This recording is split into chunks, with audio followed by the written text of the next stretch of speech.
You would have just a piece of paper and a pen, and you say, you know what, Jamie, you're going to give me the winning lotto numbers. So you give me 6 numbers. I don't know if it's like 1 through 70 where you guys are in the UK or whatever, 1 through 60, whatever it is. And then you just give me any 6 numbers. I just write them down on the pad. You can even write them down yourself just so we have a reference of what the 6 numbers are. And I say, this is crazy. You pick up your phone. You literally do nothing. You just open your photo gallery, and last week is a picture of a lotto ticket on your desk. And you zoom in, and the numbers that you freely said match the ticket in your photo gallery perfectly. And the ticket's even dated from a week ago. I mean, there's all this little stuff on the back end that makes it extra special, but it's just such a clean and direct lotto prediction, which is one of my favorite plots in Magic.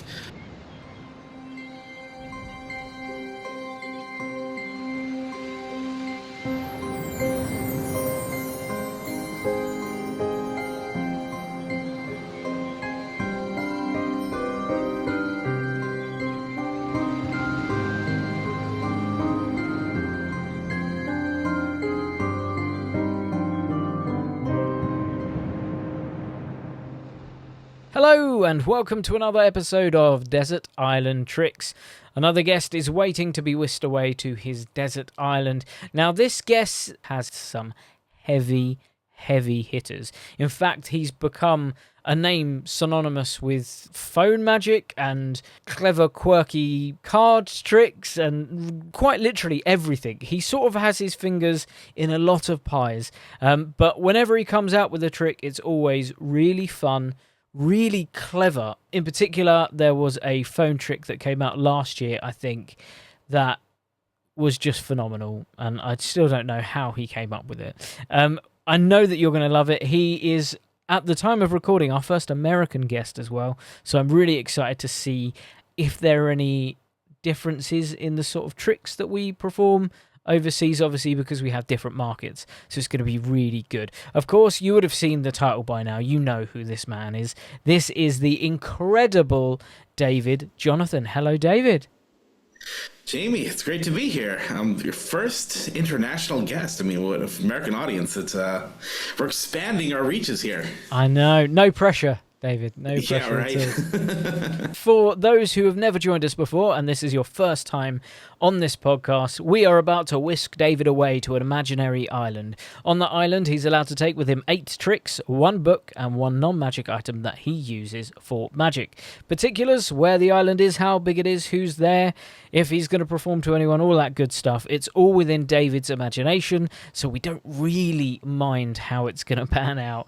That being said, we are going to whisk him away now. So David, let's take you to your island and find out what's in position number 1.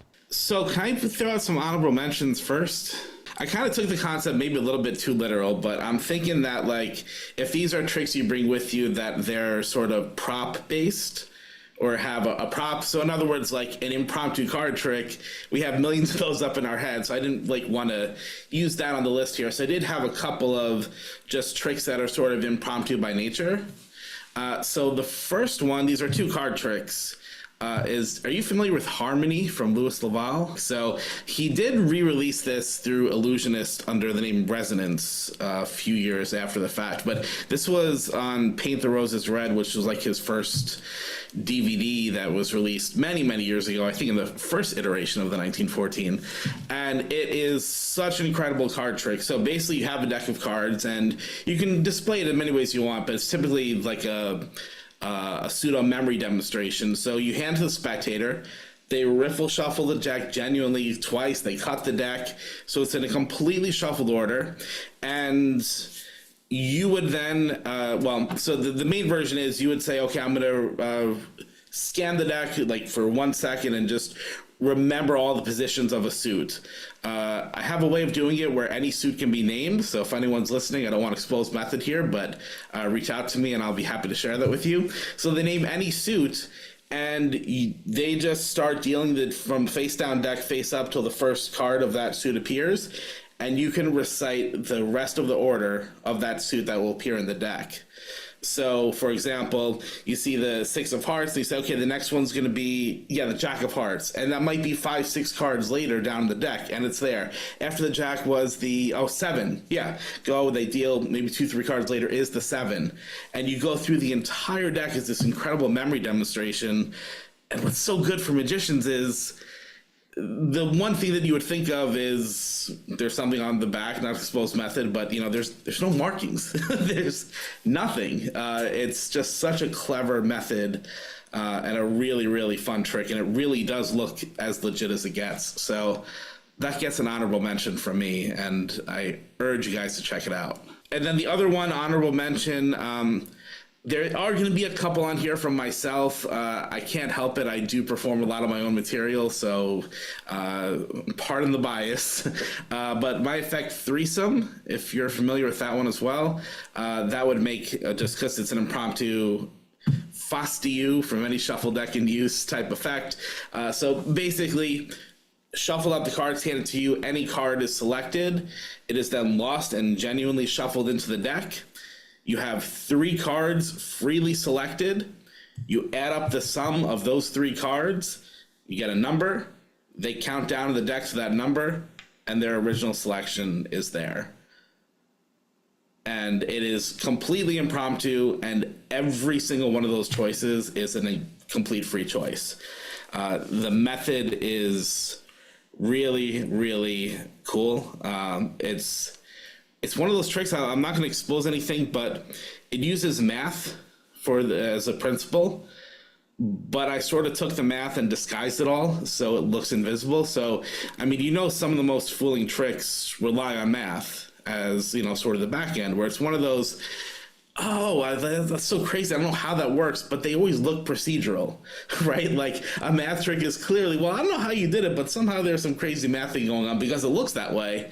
So what I figured out with that one was a way to sort of hide all the math on the back end so it doesn't look like anything. It just happens, and it's really, really cool. So that's another honorable mention from me. So now that we got that out of the way, I'm officially stranded. I'm taking in the sights and scenes around me, and we can dive into the list.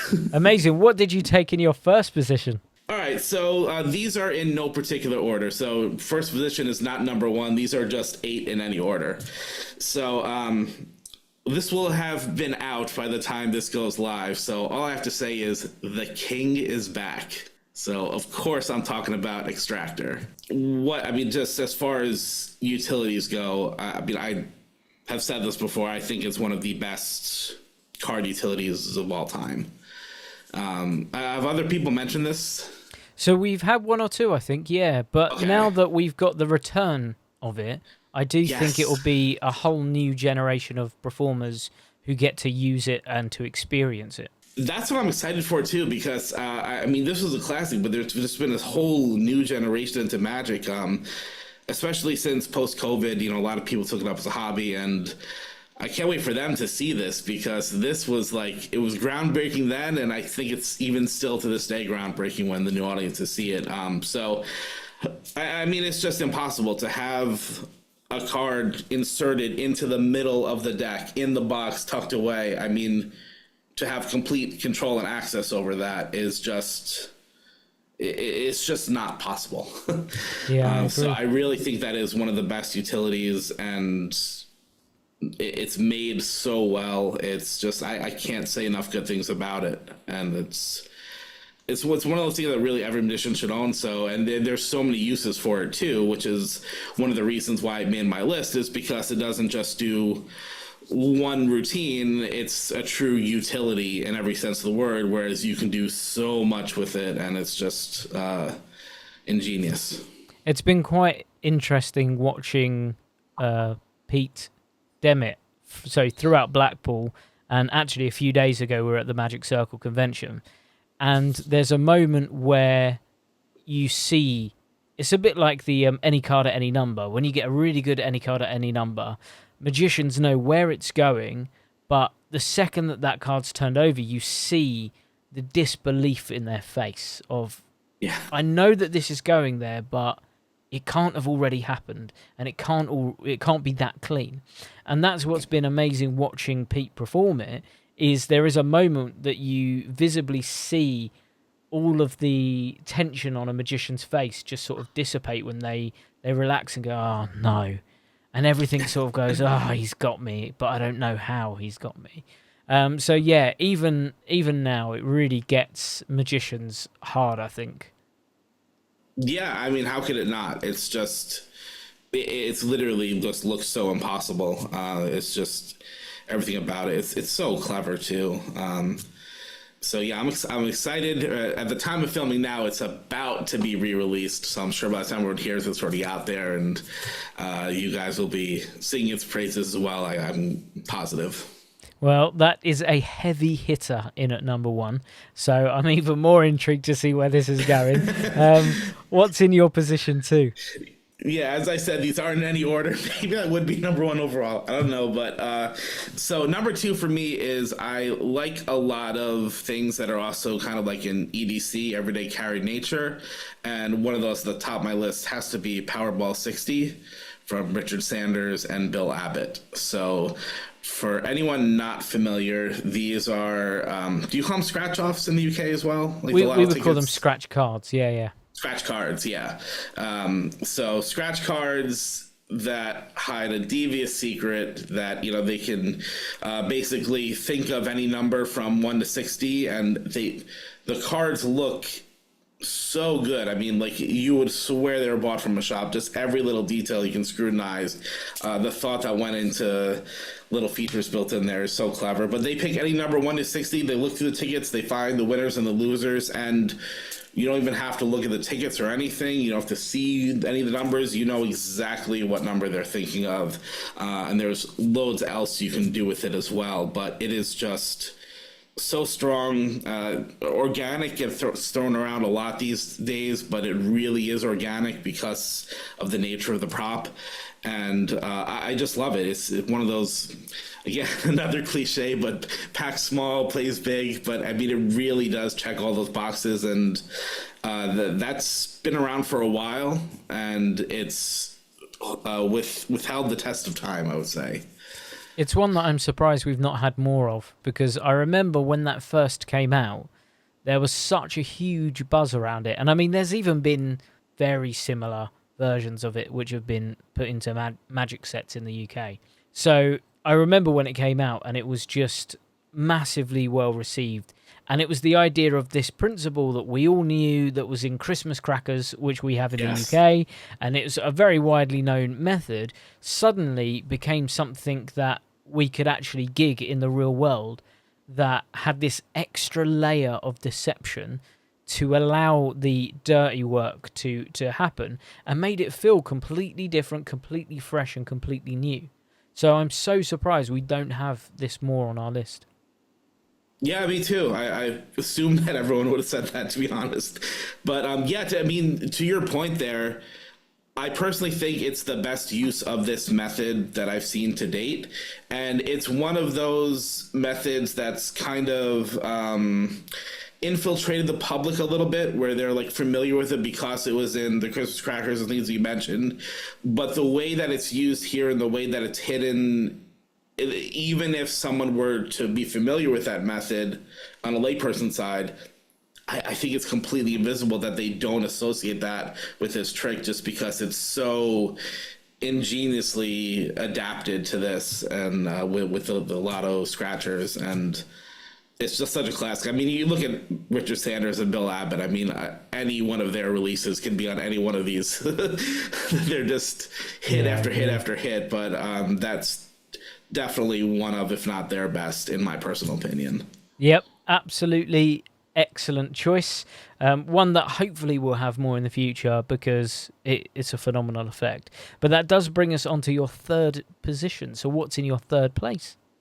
Sure. Well, also, I'm glad, too, that if I'm naming things that other people haven't said, because that'd be a boring episode of, oh, yeah, we've had that. So hopefully I'll shed some new light here. So let's see if we've had number 3 before. So there have been many versions of this effect, and still coming out to this day, continues to be many versions of it. But the one that I think is the best is the SB Watch and the TimeSmith app from Banke Smith and Andras Barthazi, I believe his name is, but the electrics guys. So, yeah, again, I think that this pretty much started with the Turner watch, sort of like led the trend, and then there have been many, many versions since, and I can only speak to the ones that I've tried and used, but the SB Watch to me is just the creme de la creme. This new version is actually just coming out now, I believe. But as far as the ability to have, be able to predict the time set on a watch and have it look as innocent as it does, to me, it's, again, I talked about that everyday carry nature. To me, some of the strongest magic is the things that you just normally have on you, where there's some everyday carry stuff where it's like, okay, this is small, so I'll bring this with me just because it fits in my pocket. But there's other things that you just wear every day, whether it's a piece of jewelry that is a magic item or a watch or whatever. So, just like there's many versions of card to wallet. Well, a lot of those are, your everyday wallet as well. So to me, to have a watch, which, I still wear regularly. I have been wearing an Apple Watch now, but I normally do wear that when I'm out and about, just to have what I think is not only just a trick built into that, but one of the strongest tricks I conceive built into something that I wear every day just regularly. I mean, you can marry those two together. How does that not make the list? Yep, I think you're 100% right. I had one of the Turner watches when they first came out, and I remember thinking, because until that time, the only real versions of that style of trick were stage. Yeah. They were large, like Cyclock, and, really, you're not going to carry a massive clock that you put on a wall around at gigs. Unless you're Flavor Flav, right? So the idea that you could have that style of effect that normally would be for the stage, but it was just on your wrist, was a huge revelation. The ability to be able to have the strength of a stage trick anywhere you went is just incredible. And the fact that these guys have sort of taken the original concept and they've put all of these different ways to trigger things without giving too much away is just phenomenal. Yeah, I mean, the technology under the hood, or whatever you want to call it, is just got to the point now where it's just amazing how, I mean, to me, it's like, it's when something looks analog and hides a very digital high-end technology underneath it. I mean, that's just, again, another perfect marriage of deception, whereas, how could that possibly do what has to be happening when, it's an old school style watch? So, they've also come out like the pocket watch style versions, which again, it looks aged and whatever. So again, when you're hiding these types of methods inside these analog or aged looking props, I mean, it's just further disguising what's really going on and just adds to it, in my opinion. Excellent. What an interesting choice so far as well. So even already we've gone from the E2, which is a ninja card gimmick, to Powerball 60, which is just an everyday carry that you pop in your wallet, now to the SB Watch, a highly James Bond-esque gadget. Yes. So who knows where this is going to go from this point on. You mentioned my intro, and it is kind of true. Like, you just, if you look at my history of releases, it is a wide variety. There's an eclectic stuff in there. Like, I'm known for my phone magic in the past year and a half or so, but I'm also known for card tricks that aren't with cards and all this other stuff. So I've sort of, a lot of this is a reflection of me, where you're going to get a lot of variety in here just because I'm interested in lots of things. So and that's it's not just one particular style. That's a good way to be. I think that's a very good way to be. And it brings us to your halfway point. So what's in your fourth position? Flying through this. So I guess that is a segue. Talking about me, I did have to put I didn't feel comfortable putting more than like two of my things on here. As I said, I do perform a lot of my stuff all the time, so I am a little bit biased here. But since we were talking about the phone just now, I have to throw, it's actually my latest release, Black Mirror Project, on here. Black Mirror Project, how do I describe this without giving too much away? So basically, it's a collection of 7 different effects for your phone. And these are all just ready to go at any time. It is not an app. It uses something similar to an app, but that means that everything's clean. And there's 2 in particular from this project, because I think it's a little bit cheating to have my 8 items here and I list a project that has 7 tricks on it. So while they all come under this one project, that's why it's called Project, there's 2 in particular, which is, one is the book test. I love book tests. But the reason I like this one so much is because it uses Apple Books, which is the native books app on your phone.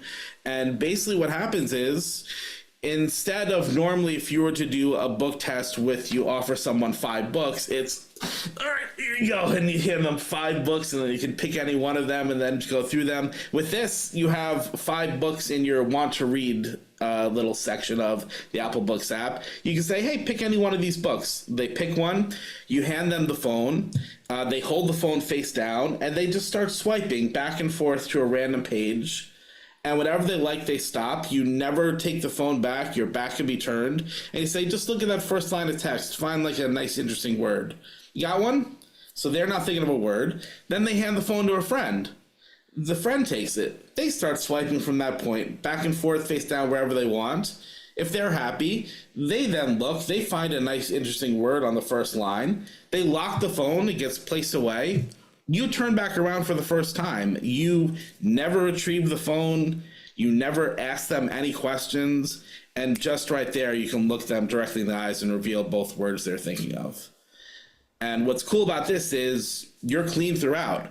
They can look at the book. They can swipe back and forth to other pages around it. I mean, it is as genuine and real as it should look. So that's one of them on there. And it's just, for me to have the power of a book test, especially when they can choose from multiple books, basically swipe to any page and just have that, when you have your phone, again, that EDC nature, it's always on you anyway.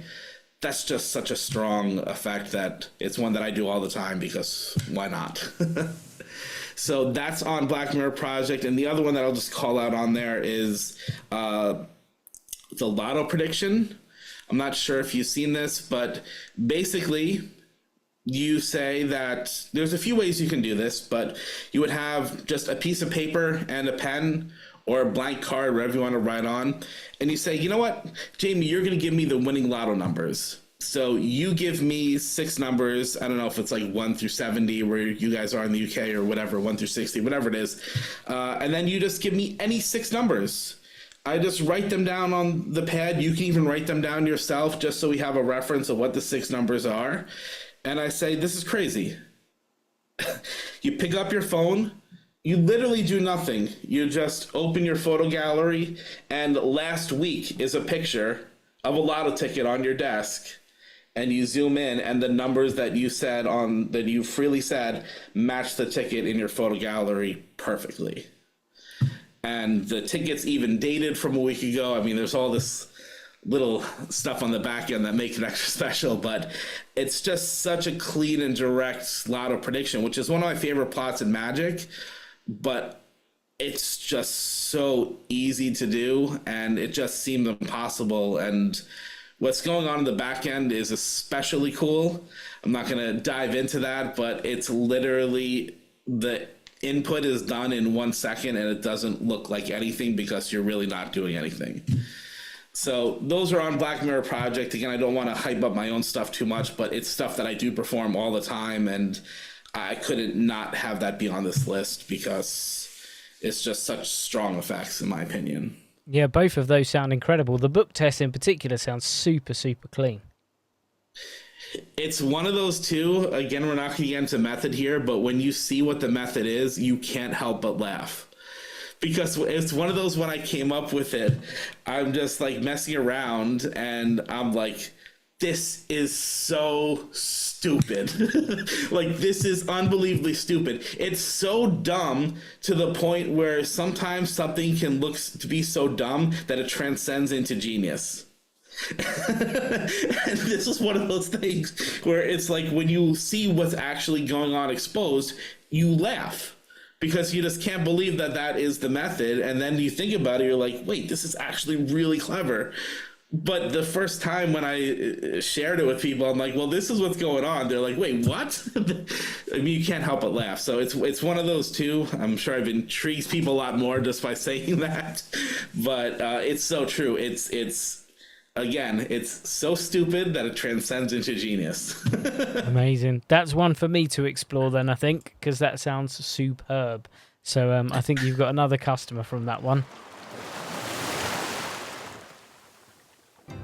Hello guys, I'm here to talk to you about Alakazam Unlimited. This is the best streaming platform in the world, I'm telling you now. With Alakazam Unlimited, you get access to over 150 magic routines. This is video performances and explanations. We have card magic, coin magic, kids magic, rope magic, mentalism, stage, parlor, impromptu. We've got you covered. All of this for the low price of just £4.99 a month, and you can cancel at any time. Perfect if you've got commitment issues. Yes, I'm talking to you. Guys, you are going to absolutely love it. If you haven't joined the platform already, what the heck are you doing? Alakazam Unlimited is a streaming platform that you need to be a part of. Not only that, there is also exclusive content only available on the platform. Check it out now, alakazam.co.uk. Cheers. And that brings us over your halfway point now to number 5. So what's in your 5th position? Number 5, all right, we're just going to get my stuff out of the way so then I can talk about other people's effects that I like. So I did only put 2 of mine on here, the Black Mirror Project.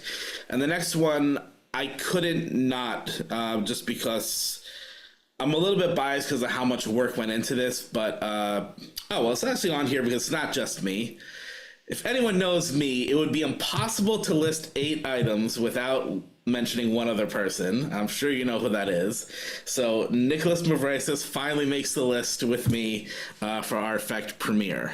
So if you have been living under a rock, Nicholas is my magic brother from another mother. We work hand in hand on so many effects together and so many projects. He is literally like half my brain. We both think exactly the same, but also very differently, which helps us, cover all these facets and really takes anything we work on to a new level. And Premiere is a prime example of that. So just to synopsize what this is, if you're not familiar, you would say that you went to like a mystery movie night type thing, like sort of local cinemas. They play a mystery movie each night and you don't know what you're seeing, but they handpick these films for you and you sort of go there. So they hand out these little souvenirs and there's 5 envelopes with 5 little movie posters inside. So you would I would mix them up and you would point to any envelope. You would look at that poster inside. You'd remember that film. You'd place it back in. We'd mix them up and I would place those envelopes on the table. And on the back side, I'd show you that each one has a different symbol relating to the genre of film. So there's fantasy, there's animation, there's music, there's thriller, and there's one more, the drama, I think I mentioned that. So those are the 5. And then I gave you each night, they gave you admission tokens. Right? One for each night that you would go. And you place them on top of the envelopes in any order that you like. And then we see what films we're playing each night. So the fantasy film happened to be Lord of the Rings, The Two Towers. The drama film was One Flew Over the Cuckoo's Nest. Music was 8 Mile and so on. And then I tell you that, they gave you a little bit of a hint because on the other side of those admission tokens was a clue to what movie would be playing that night. So you place 1 token on top of the Two Towers, Lord of the Rings, and on the back of that was the number 2, hinting at the Two Towers. You placed a 3 on Toy Story 3. You placed the 7 on the movie 7, and so on, the 8 on 8 Mile, and you matched them up perfectly. and then you were thinking of one film from the start. This is a multi-phase effect. Then I tell you what my favorite film was and eliminate all the other ones except 8 Mile, which you say was the one that you freely chose from the beginning. So we get a nice hit there. And then the best part of any film is that surprise ending, that thing you don't see coming. Because then is when you watch it back, you see how everything comes together and you move all the little admission tokens together with the numbers. And you say when you watch it back with a change of perspective, you turn that 3 so it becomes an M. You turn that 7 upside down so it becomes an L, kind of like crypttext. And then you say it comes together and the surprise ending was there the whole time because the numbers actually spell out 8 Mile on the tokens for the film, and you get your grand finale. It's such a really cool routine. And the method is why it's particularly on my list because and not only is it such a strong effect because it has multiple phases and the kicker and all that they don't see coming and the story, it's all tied together, but that is all credit to Nicholas. He shared the initial idea with the story behind this trick, and he had an idea for a method that I tried and didn't work. It was back to the drawing board, and I've never worked so hard on figuring out a method for an effect because every step of the way, we knew what the method was going to be, but to get it to work was one step forward, 2 steps back, because we would solve one issue and then that would raise 2 other issues. We'd solve that issue, would raise 2 other issues. And like literally, I probably worked, as an exception to maybe Black Mirror, I probably worked harder on that method than any other effects that I've had, maybe even combined. Just getting it to the point where it was, where it did exactly what it had to do. It works perfectly, and everything was perfection. And one of the cool things about it also, because it was we worked with Murphy's Magic on this because it was injection molded props. It was a lot of heavy duty things that are beyond my capabilities to produce by myself. So we need to bring in some of the big guns to help put this all together for us. And it's one thing where you have an idea in your mind and you sort of like write a little sketch on a pad of, hey, it would do this and this goes here and then this should do this, which allows this to work. So just to have kind of like a high level thought of something and see it like sketched out on a crappy back of the napkin drawing, and then to see that come to fruition, where that idea where you're not entirely sure, like you think it'll work, but then to have the first 3D printed props come and like, oh my God, it works. Like it's as you saw it in your head now comes to reality. And then to see that go to the final injection molded props is just something I hadn't experienced to that point, where a lot of this stuff is relying on, card magic principles or things that are, tried to and trusted. Whereas this, it's like, wait, if we do this, then this should work. And then to actually build it and see it work is just a whole nother level of satisfaction. So in particular, just because of my attachment to that method, and it is a great effect, I would be silly not to have it on this list somewhere. Great choice. And that brings us to your 6th item. So what's in your 6th position? Number 6. All right. We're going to go back. This is another classic. For me, I had to put I Dream of Mind Reading from John Lovick.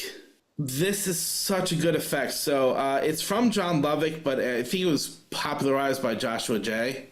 As he's put it on some of his projects with his handling of it. So the way Josh performs it, which you don't have to, by the way, is he tells a story of how he had to perform magic for a blind person. And how would that sort of look like? So that's his sort of presentation angle here, which he uses to justify, we'll call it the procedure. But basically, you have a deck of cards. This is also similar to Out of Sight that Joshua J put out. So if you're familiar with that, this is sort of along those lines. But I think the original version was actually stronger. So you have a deck of cards. You turn around and you say that you want the person to think of a card. He wants everyone else around here to know what that card is, but you don't want to say anything as, I might hear it or whatever. So he says, I want you to think of the value of your card. If it's a 4, deal 1, 2, 3, 4 cards and then place the rest of the deck on top. And if it's a 6, you would deal 6 cards so everyone can watch along and know the value of the card you're thinking of. When they're done with that, he says, okay, now think of the suit. If it's a club, deal 1 card. If it's heart, deal 2. Spade, 3. Diamonds, 4.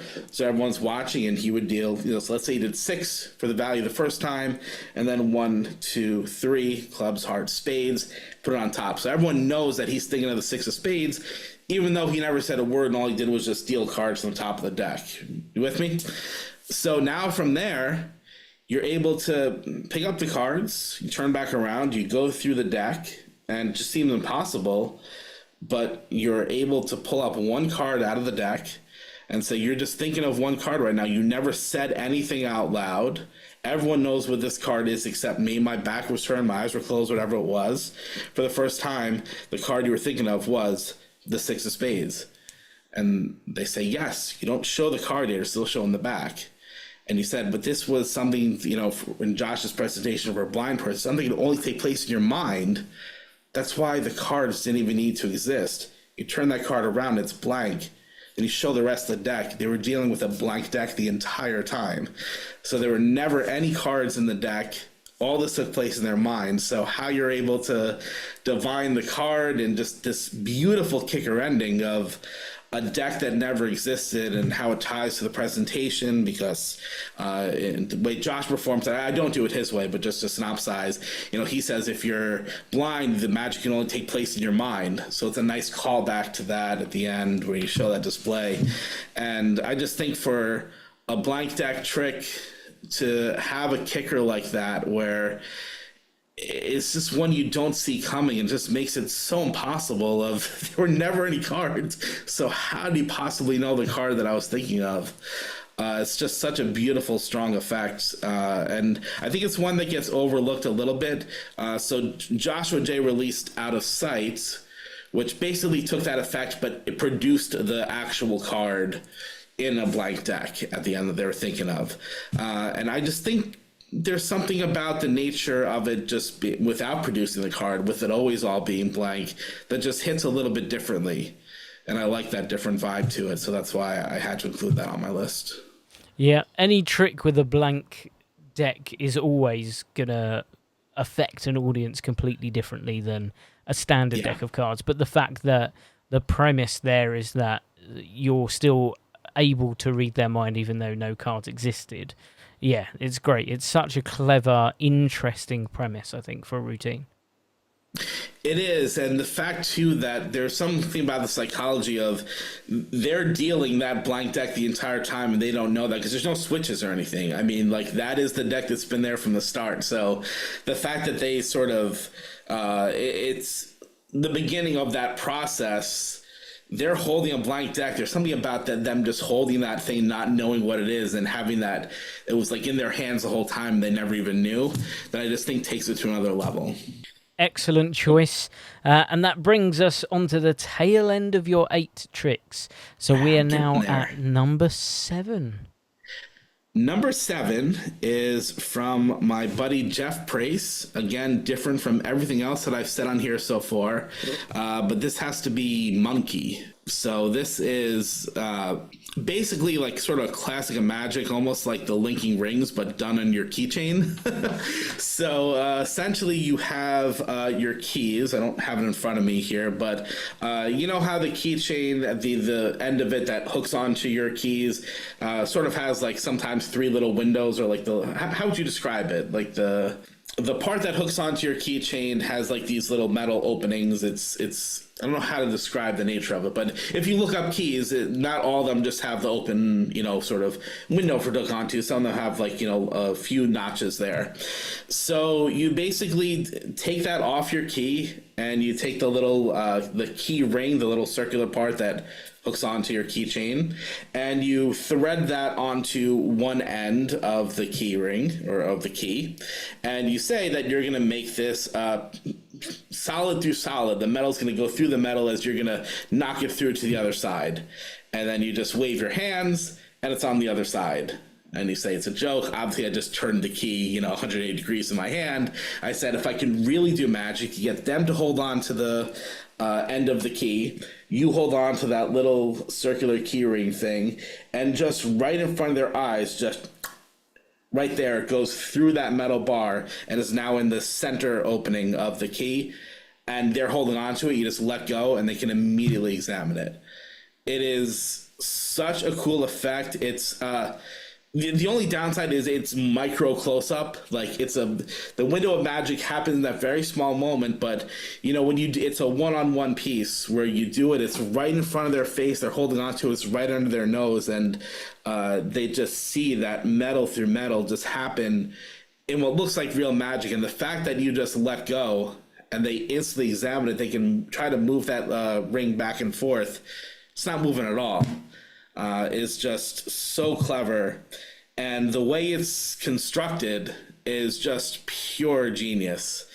I don't know how the hell Jeff came up with this or how he was able to get these manufactured at that size and everything, but it is true genius and such a strong effect. And again, it's on your keychain. It lives on my keys, which I'm bringing out with me all the time anyway. So again, why not just have a little bit of magic on there that doesn't add anything to your space?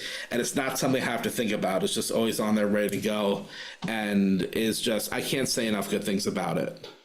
Yeah, anything with keys. I mean, Sankey famously has lots of key tricks. And I do remember, forgive me, I can't remember the name of it, but he actually used to have a linking rings effect with just the key ring. But it was quite a literal linking ring. So it was this ring, bang, they're together. And I remember performing that when I was a lot younger. But the reactions from that, because it's a normal thing that we all have. Everyone knows how it functions. We have it in our pockets every day.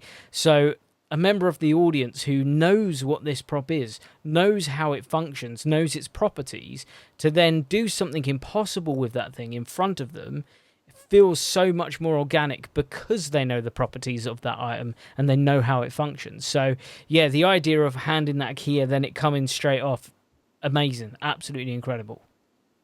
Yeah, and to that point, the fact that the key looks and feels 100% authentic, I mean, that's what really sells that too, because you do walk a fine line sometimes when you're using an everyday object that everyone knows and is familiar with, but sometimes when you gimmick it a certain way, it doesn't always quite look like what it's supposed to, and that can really be detrimental because that stuff gets amplified because these are things that people deal with and handle every day. So the fact that Jeff nailed it with his key, where it is just a key.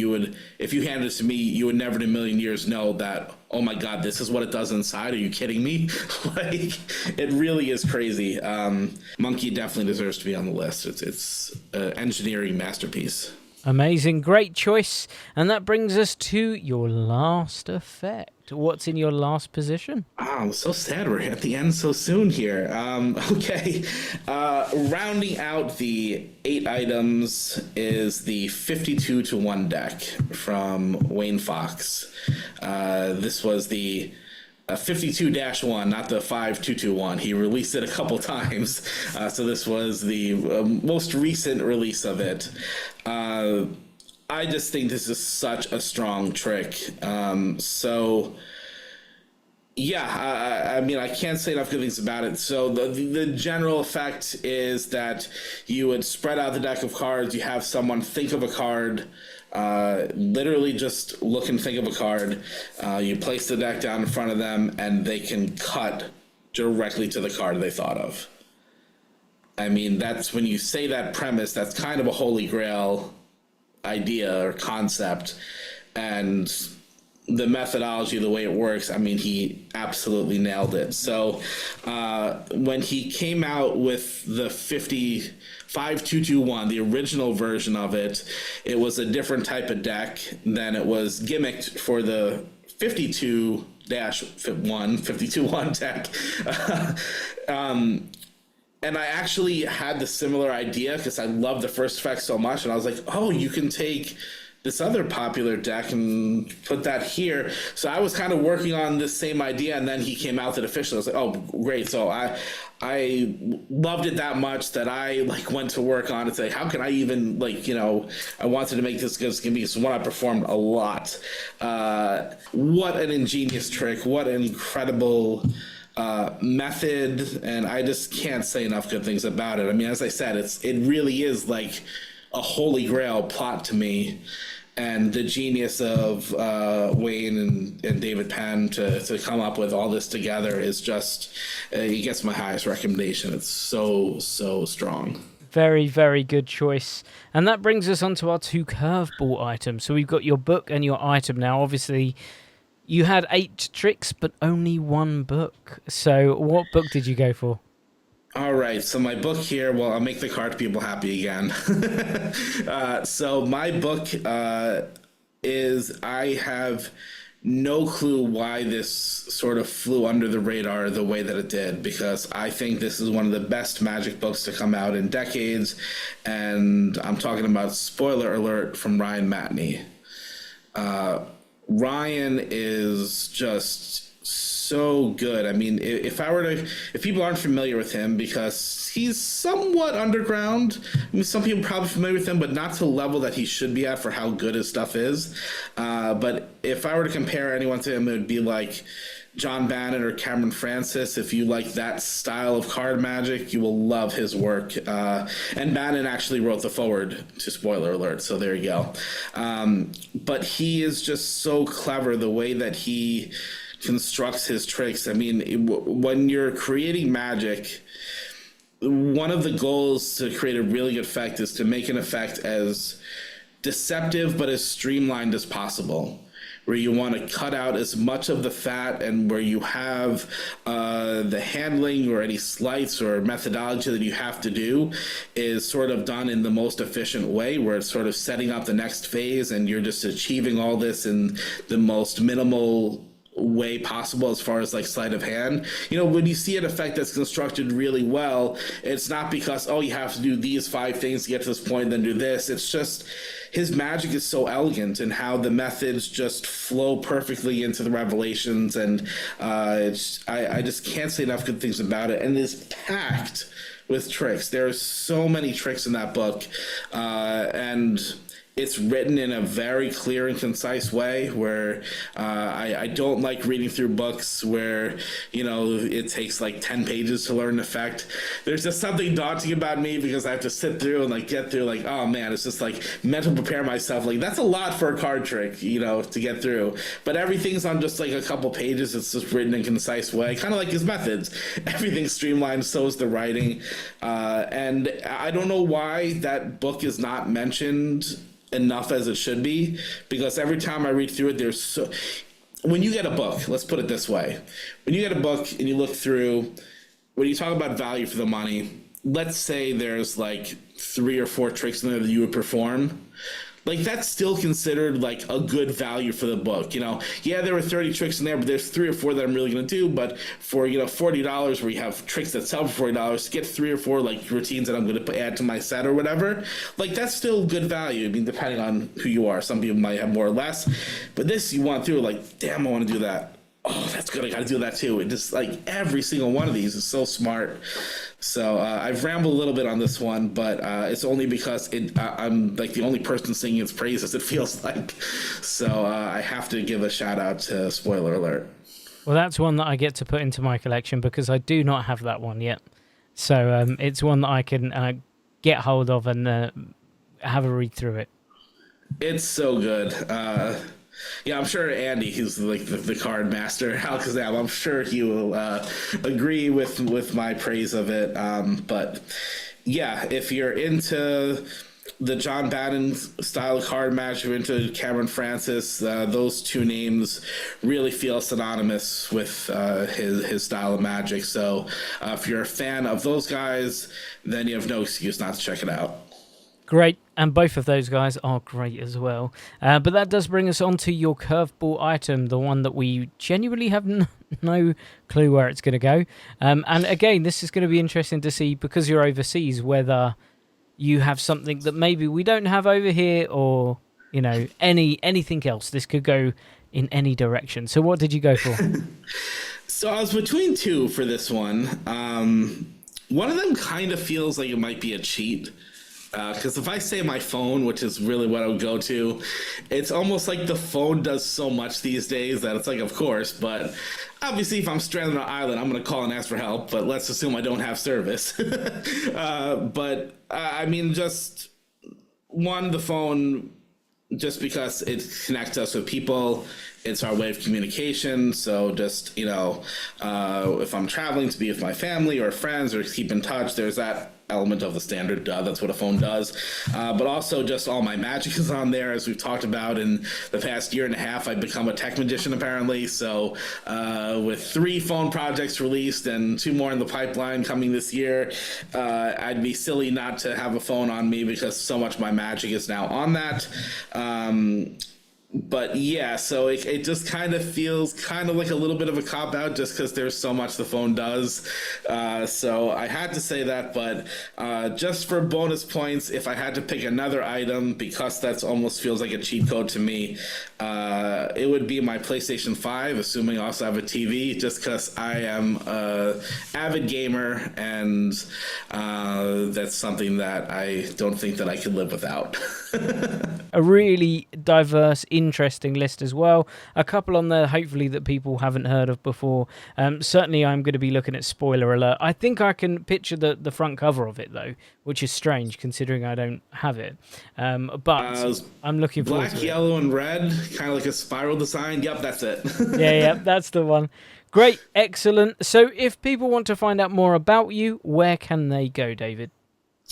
So if they go to davidjonathanmagic.com, that's my website. You can view my magic there. But at the bottom, you'll see all my social links, my email, all that stuff. So you can find me on Facebook, Instagram, what have you. Amazing. And obviously, you've got lots coming out this year, I should say, as well. Yes, and a few projects in the works with Alakazam as well that I'm looking forward to. So, I'm excited to see how people like that stuff when they eventually come out, and some of it's been a while in the works. I know we've been teasing little things here or there, but yeah, it's all good stuff. Yep, very much looking forward to it. Well, thank you so much for your time, David. Thank you. It was an honor to be here, and I'm glad to bring the Americans on the island for once. And hopefully we'll have more Americans. Hopefully yes, come, friends, join me. Thank you so much, and thank you everyone to listening. We will be back next week with another episode of Desert Island Tricks. Goodbye for now.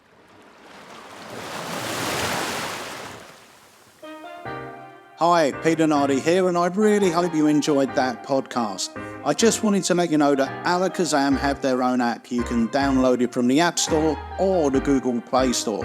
By downloading the app, it will make your shopping experience even slicker at Alakazam. You'll also get exclusive in-app offers and in-app live streams. So go download it now, and we'll see you on the next podcast.